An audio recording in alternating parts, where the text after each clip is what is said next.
ನನ್ ಗಾಡಿ ಇವತ್ತ ಚಿಕ್ಕೋಡಿಗೆ ಶೋರೂಮ್ ಹೋದಿನ್ ನೋಡ್ರಿ ಸರ್ವಿಸಿಂಗ್. ನಮಸ್ಕಾರ ರೀ ಸಾವ್ಕಾರ, ನಾನ್ ನಿಮ್ ಇಸಾಕ. ನಾ ಇವತ್ ಎಲ್ಲಿ ಬಂದಿನ ಅಂದ್ರೆ ಚಿಕ್ಕೋಡದಾಗಿರುವ SC ಮೋಟರ್ಕ ಬಂದಿನಿ. ಯಾಕೆ ಬಂದಿನ ಅನ್ನೋದ ಪೂರ್ತಿ ಇಡೋ ನೋಡ್ರಿ ಹೇಳ್ತಾನು. ನನ್ ಗಾಡಿ ಪಿಕಪ್ ಕಡಿಮೆ ಆಗಿತ್ತು, ಆಯಿಲ್ ಚೇಂಜ್ ಮಾಡಿಸ್ಬೇಕಾಗಿತ್ತು. 27,000 ರನ್ನಿಂಗ್ ಆಯಿಲ್ ಚೇಂಜ್ ಮಾಡಿಸ್ಬೇಕಾಗಿತ್ತು. ಅದ್ರ ಆಯಿಲ್ ಚೇಂಜ್ ಮಾಡಿಸಿರ್ಕಿಲ್ರಿ. ಆಯಿಲ್ ಚೇಂಜ್ ಮಾಡಿಸ್ಬೇಕಂತೇಳಿ SC ಮೋಟರ್ದಾಗ ಚಿಕ್ಕೋಡಿಗೆ ಬಂದಿನಿ. ಹೊಸ oil filter diesel filter change ಮಾಡಿಸ್ಬೇಕಾಗಿತ್ತು ಸಾವ್ಕಾರ. ಮೋಷನ್ ಅನ್ನ ಅಷ್ಟ್ರೋಗ ಬಂದ ಎಲ್ಲಾ ಆಯಿಲ್ ಫಿಲ್ಟರ್ ಡೀಸೆಲ್ ಫಿಲ್ಟರ್ ತಂದ್ ಇಟ್ಟಿದ್ದ. ಹೊಸ ಆಯಿಲ್ ಫಿಲ್ಟರ್ ಫಿಟ್ ಮಾಡಕ ತಳಗ್ ಬಿಚ್ಚಾಕತ್ತಿದ್ದ. ಆಯಿಲ್ ಚೇಂಜ್ ಮಾಡೋ ಜಾಗ ಮತ್ತೆ ಆಯಿಲ್ ಹಾಕೋ ಜಾಗ ಎಲ್ಲಿ ಐತಿಪ್ಪ ಅಂತಂದ್ರ ಕಿನ್ನರ್ ಸೈಡ್ ಶೀಟ್ ತಳಗ್ ಇರ್ತೈತ್ರಿ. ಇದ್ರದ ಇಂಟ್ರಾ 50 ಇಂಟ್ರಾ 30 ಅದೇ ಸೇಮ್ ಇರ್ತೈತಿ. ಬಹಳ ಜನ ಕಮೆಂಟ್ ಹಾಕ್ತಿರಿ ಇಂಟ್ರಾ ಗಾಡಿ ಫೇಲ್ ಐತಿ ಅಂತ ಹೇಳಿ. ಹೌದ್ರಿ, ಇಂಟ್ರಾ ಗಾಡಿ ಫೇಲ್ ಇರಬಹುದು, ಅದ್ರ ತಾಕತ್ ಬಹಳ ಐತಿ. ನನ್ ಗಾಡಿ 27,000 ನಿಂಕ ಆಯಿಲ್ ಚೇಂಜ್ ಮಾಡಬೇಕಾಗಿತ್ತು, ಆದ್ರೆ ಆಯಿಲ್ ಚೇಂಜ್ ಮಾಡ್ಸಿಕಲ್ಲ. ಆಯಿಲ್ ಚೇಂಜ್ ಮಾಡ್ಸಕ್ ತಂದ್ ಬಿಟ್ಟಿನಿ. ಆಯಿಲ್ ಫಿಲ್ಟರ್ ಪರಿಸ್ಥಿತಿ ನೋಡ್ರಿ ಹೆಂಗ್ರಿ, ಬರ್ತದ ಬದ್ನಿಕಾಯಿ ಆಗ್ಬಿಟ್ಟಿತ್ತು.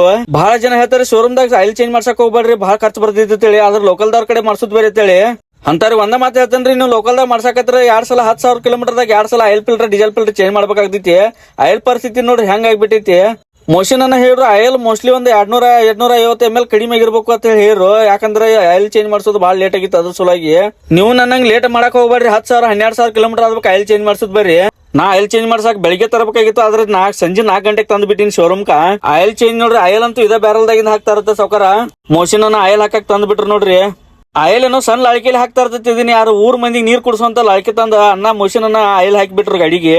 ನನ್ ಗಾಡಿ ಟೈರ್ದಾಗ ಏನೋ ಒಂದ್ ಸ್ವಲ್ಪ ಪ್ರಾಬ್ಲಮ್ ಆಗೈತಿ, ಆವಾಜ್ ಬರೋದಿತ್ತ. ನಾನು ನೋಡಿ ನೀ ಸಾವ್ಕಾರ ಅದಕ್ಕ ರ್ಯಾಂಪ್ ಮೇಲೆ ಹಚ್ಚಿ ಗಾಡಿ ಅನ್ನಗಳ ಟೈರ್ಗಳು ಚೆಕ್ ಮಾಡ್ಸೋದಾಗ ರ್ಯಾಂಪ್ ಹಾಕಿ ಟೈರ್ಗಳೆಲ್ಲ ಚೆಕ್ ಮಾಡಿರಿ ಸಾವ್ಕಾರ. ಎಂಡ್ಗಳೆಲ್ಲ ಗಾಡಿ ಬಂದ್ 2.5 ವರ್ಷ ಆಯ್ತು, ಇನ್ನತನ ಏನು ಎಂಡ್ ಯಾವ ಪ್ರಾಬ್ಲಮ್ ಆಗಿ ಬಂದಿಲ್ಲ. ಎಲ್ಲಾ ಕೆಲಸ ಮುಗಿಸ್ಕೊಂಡ್ ಮೋಷನ್ ಅನ್ನ ಟ್ರಯಲ್ ಗಾಡಿ ಹಿಂದ್ ತೆಗೆದ್ರು. ಟ್ರಯಲ್ ನಾವು ಹೊಂಟ್ ಬಿಟ್ಟು ನೋಡ್ರಿ ಸಾವ್ಕಾರ ಅವ್ರ ಜೊತೆನ.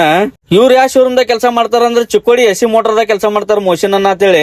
ಇವ್ರ ಗಾಡಿ ನನ್ ಗಾಡಿ ಏನ್ ಪ್ರಾಬ್ಲಮ್ ಐತಿ, ಏನ್ ಎಂಡ್ ಪ್ರಾಬ್ಲಮ್ ಐತಿ ಎಲ್ಲ ಟ್ರಯಲ್ ಚೆಕ್ ಮಾಡ್ಕೊಂಡ್ ಎಲ್ಲ ಸರ್ವಿಸಿಂಗ್ ಮಾಡಿ ಕೊಟ್ರು. ಇವ್ರಿಗೊಂದು ತುಂಬಾ ಹೃದಯ ಧನ್ಯವಾದ ಹೇಳಕ್ ಇಷ್ಟಪಡ್ತೇನ್ರಿ. ಯಾಕಂತಂದ್ರ ಜಲ್ದಿ ಕೆಲಸ ಮುಗಿಸ್ಕೊಟ್ಟು ಬಿಟ್ರು ನಮ್ದ 1 ತಾಸ್ 2 ತಾಸ್ನಾಗ. ಅಂದ್ರ ಗಾಡಿ ಟೆಸ್ಟ್ ಡ್ರೈವ್ ಮಾಡ್ಕೊಂಡ್ ಎಲ್ಲ ಬಂದ ವಾಪಸ್ ಶೋರೂಮ್ ಬಂದ್ರಿ. ಗಾಡಿ ಬಿಲ್ ಮಾಡ್ಕೊಂಡ ಜಾಬ್ ಕಾರ್ಡ್ ಎಲ್ಲ ತಗೊಂಡ ಬಿಲ್ ಕೌಂಟರ್ ಬಿಲ್ ಕೊಟ್ಟವ್ರಿ ಸಾವ್ಕಾರ. ನಂದ್ ಇವತ್ ಸರ್ವಿಸಿಂಗ್ ಬಿಲ್ ಆಗಿತ್ತು ಸಾವ್ಕಾರ 4,998 ರೂಪಾಯಿ. ಅಂದ್ರೆ ಶುದ್ಧ 5,000 ರೂಪಾಯಿ ಆದಂಗ್ರಿ.